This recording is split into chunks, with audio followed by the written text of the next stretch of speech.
Well, here we are in Sylvius, and I've jumped into our photographic atlas looking at sectional anatomy, and we're looking at a section roughly through the middle of the brain in the coronal plane. And what I want to draw your attention to is the presence of the internal capsule. So there's a bit of white matter that's making its way through the middle of the hemisphere, separating the thalamus and the caudate nucleus on the medial side from the putamen and globus pallidus on the lateral side. And this provides a means for the axons of pyramidal cells that are sitting up here in the motor cortex to grow an axon and have it enter the middle of the white matter of the hemisphere that allows this axon to grow down into the brainstem and on through the brainstem. Okay, so there is the location of our internal capsule. So this is where we would find the axons of our corticospinal and our corticobulbar pathway. Okay, so let's section on through. And now we see the appearance of the midbrain. And we know that, of course, because we have this beautiful dark substance here in the midbrain. This is the substantia nigra pars compacta. The dark substance reflects the accumulation of a pigment called neuromelatonin by neurons that synthesize biogenic amino acids. And in this case, this is the location of our dopamine cells. So it's a convenient visual landmark that tells us we've entered the midbrain. Well, just inferior and lateral to our dark substance, our substantia nigra, we find the cerebral peduncle. So here's our cerebral peduncle. So now the axons of the corticospinal and corticobulbar tracts have made it down here into the cerebral peduncles. We can follow these cerebral peduncles even further into the brainstem, and we notice that now those peduncles have entered the pons.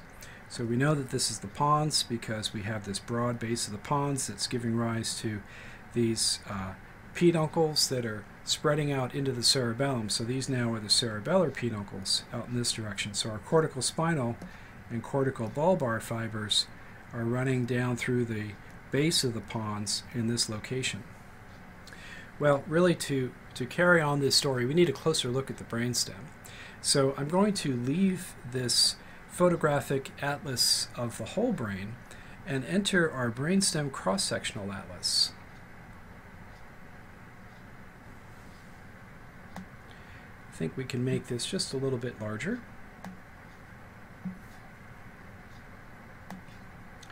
And what I'd like to do is to highlight again the location of these structures of interest. So we know that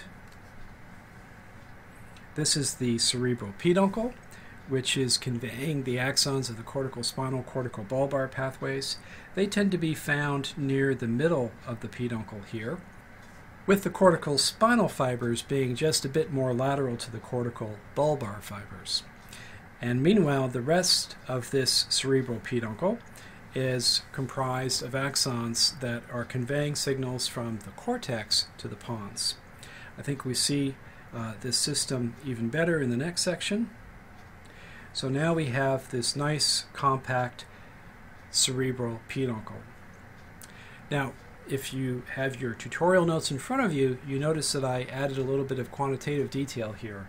I said that in each cerebral peduncle there's about 20 million axons, whereas in each medullary pyramid there's only about 1 million axons. So these numbers give you a sense that the corticospinal tract is really only a minor component of the overall output from the cerebral cortex that is distributed down through the hemispheres and into the brainstem and below. Really, most of this projection is going to influence the pons and its connection to the cerebellum. Well, we can follow this on through into the upper part of the pons. So here's the upper part of the pons, and notice what's happening. This cerebral peduncle is defasciculating, and so we can look for these axons here. These are our corticobulbar, corticospinal axons, but also included here would be some corticopontine axons. And the defasciculation allows those corticopontine axons to access these nuclei that are found here in the base of the pons. And those nuclei give rise to these pontocerebellar fibers, which provide input then out here to the middle cerebellar peduncle, which we'll see grow in dimensions as we get near the center of the pons. So here's our middle cerebellar peduncle receiving the input from these pontocerebellar fibers that are derived from the pontine nuclei. But notice that as we've passed from the upper part of the pons into now the middle pons, we're bringing back together again our compact cortical, bulbar, and corticospinal fibers together with what corticopontine fibers remain. And then as we pass on even further down into the pons, we will eventually lose most of the corticopontine fibers, of course, because they're terminating there in the pons. And what we have left is going to be primarily cortical, bulbar, and corticospinal fibers. Now, along this journey from cortex through the upper part of the brainstem, we've been giving off collaterals from the corticobulbar pathway that will terminate among the appropriate motor nuclei. And, well, we have an important motor nucleus that's found right here in the caudal part of the pons. This is the facial motor nucleus. So we imagine that there have been some axons that are part of this corticobulbar projection that are running through this basal region of the pons that are going to make their terminations here in the facial motor nucleus, specifically to the contralateral side. So this is one of those nuclei that have a contralateral bias, at least with respect to those lower motor neurons that are concerned with the lower part of the face. And again, I'll refer you to our tutorial on the governance of the facial muscles for more detail there. There's our facial motor nucleus. If we go down even further into the brainstem, we encounter another important motor nucleus of the brainstem, the hypoglossal nucleus. So now at this level, most of what we have for corticobulbar and corticospinal fibers is brought together in this nice compact bundle at the base of the medulla called the medullary pyramid. So for those axons that are destined to innervate the contralateral hypoglossal nucleus, we imagine that some of these axons in here might cross the midline and then make their terminations there in the contralateral hypoglossal nucleus. This is why, for example, we can direct our tongue out against one side of the cheek or the other because of this contralateral bias in our projections from the appropriate part of the precentral gyrus to this hypoglossal nucleus. Well, nevertheless, here we are in the medulla, and most of what we see here in the anterior midline of the medulla will be the corticospinal fibers. We've passed through most of our cranial nerve motor nuclei targets, so the corticobulbar pathway is nearly depleted, and that would certainly be so if we section down just a little bit further until we are clearly past our hypoglossal nucleus. The only cranial nerve motor nucleus left would be our spinal accessory nucleus. So with the exception of the projections to the spinal accessory nucleus, what we have in the medullary pyramid is almost entirely the corticospinal fibers. Now, let's watch what happens to this medullary pyramid as we approach the junction with the spinal cord. What we see is that there's gradually a folding over of this pathway, like the folding of the arms, one on top of the other. So what's happening here is that there are axons that have been passing through the medullary pyramid on one side that are going to grow across the midline in this fashion. So they're actually going to course in a somewhat dorsal direction and thereby end up in the lateral column of white matter of the spinal cord.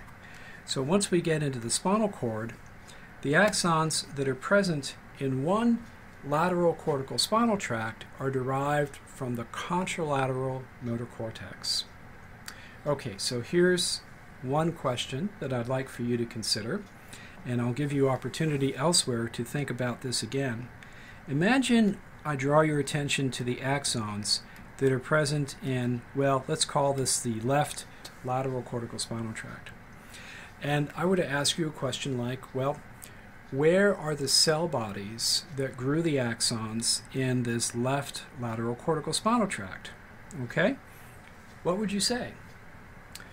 Well, I would hope that you would understand this pathway that we've just talked through and recognize that these axons were grown by pyramidal neurons that have their home in the contralateral motor cortex.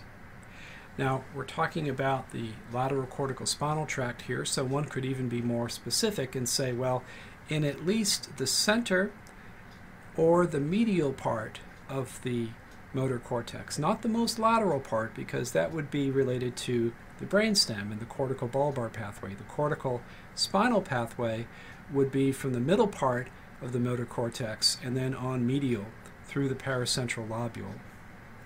Okay, so there's our lateral corticospinal tract, and we can follow it all the way through the spinal cord, and it extends the entire length, although quantitatively the largest portion of the axons of the lateral corticospinal tract are terminating in the cervical segments of the spinal cord, indicating a strong bias of this pathway to govern what we do with the distal upper extremities.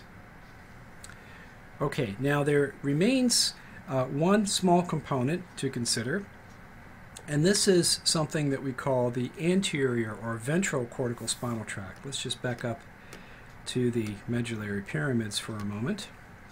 Now, here's our medullary pyramid, and as we've just described, most of the axons are going to cross over the midline and end up on the contralateral lateral column of white matter in the spinal cord, but not all. Some of the axons will remain, and they are just going to project straight on through this region of a decussation, and they will remain on the ipsilateral side of the spinal cord. So those axons might be present here, and then they will continue on down. And once we are into the spinal cord, they end up in a medial position on the anterior side of the spinal cord.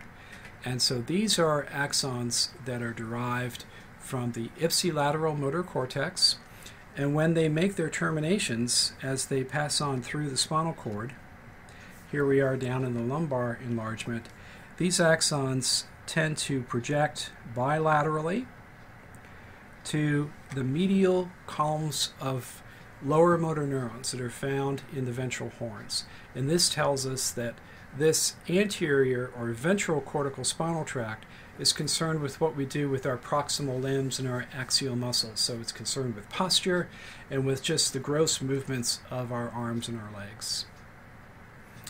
Well, I would like to conclude this tutorial at this point. I would encourage you to do this kind of exercise on your own, especially if you have sylvius. Imagine what a cross-section through the corticospinal or corticobulbar fibers might look like, where they are to be found in that section, and then what structures surround them. And then you can begin to interact with your own sketches or perhaps your own models that you may wish to make, and imagine, okay, in my drawing, what would happen if we made a cross-section through, let's say, the midbrain? Where would we find our descending corticospinal and corticobulbar fibers? So this exercise of making visible your anatomical knowledge, I think, is quite valuable, because eventually I do want you to become familiar with the appearance of the human brain, not just in gross specimens as we see it from the outside, but also through histological sections, such as what we find here before us in our brainstem cross-sectional atlas. Okay, so the best thing you can do is to draw and to discuss and to join in the conversation that we have in our global learning community here in medical neuroscience. So be looking for a peer assessment that will encourage you to engage in just this very kind of activity. So you'll be hearing about that on the website, and otherwise I hope you enjoy your studies of the corticospinal and corticobulbar pathway as you make visible your understanding of this important pathway in the human brain.